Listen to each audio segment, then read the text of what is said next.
बाळ 6 महिन्याचं पूर्ण झाल्यानंतर त्याला वरचं अन्न द्यायची गरज असते. त्याला वरचं अन्न आपण घरगुती बनवून देऊ शकतो. हे आहेत मखाने. मखाने असे भाजून घ्यायचे 2-3 मिनटं कमी आचेवरती. आणि ते भाजून घेतल्यानंतर मी बदाम भाजून घेतलेत. त्याच्यानंतर काजू भाजून घेतलेत. हे तिन्ही मिश्रण मिक्सरला बारीक करून घ्यायचं. बारीक केल्यानंतर हे बघा, मी मिक्सरला बारीक करून घेतलं आहे. आणि हे बारीक केल्यानंतर असे सुजीची चाळण असती ना, त्या चाळणीमध्ये टाकून आपण चाळून घ्यायचं. कारण का हे बघा, कधी कधी असे बारीक बारीक कण राहतात. हे बारीक बारीक कण राहतात, तर बाळ लहान असल्यामुळे त्याच्या अन्ननलिकेत अडकण्याची शक्यता असते. त्याच्यामुळे आपण हे असं चाळून घ्यायचं. आणि हे चाळून घेतल्यानंतर हे बघा, असं चाळल्यानंतर हे बघा, खाली असं एकदम मऊसूत असं त्याची पावडर तयार होते.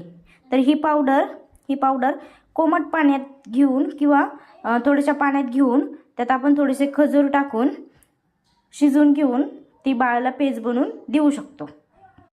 काजू बदाम मखाण्याची पावडर केली आहे. आणि आता ते रेसिपी तयार कशी करायची बाळासाठी मी तुम्हाला दाखवते. हे बघा, खजूर घ्यायचं. मी खाली याच्यात पाणी टाकते. याच्यात पाणी टाकायचं, असं हाताने थोडंसं स्मॅश करून घ्यायचं.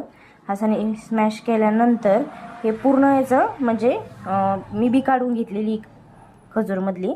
तर हे बघा, स्मॅश केल्यानंतर पूर्ण याचं हे होऊन जातं, पूर्ण विघळून जातं. हे विघळल्यानंतर असं आपण एखाद्या गाळणी घ्यायची.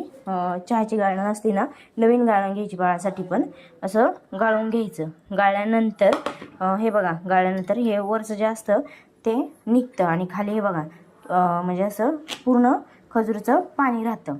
तर ते पाणी राहिल्यानंतर इथं मी खजुराचं पाणी गरम व्हायला ठेवलेलं आहे.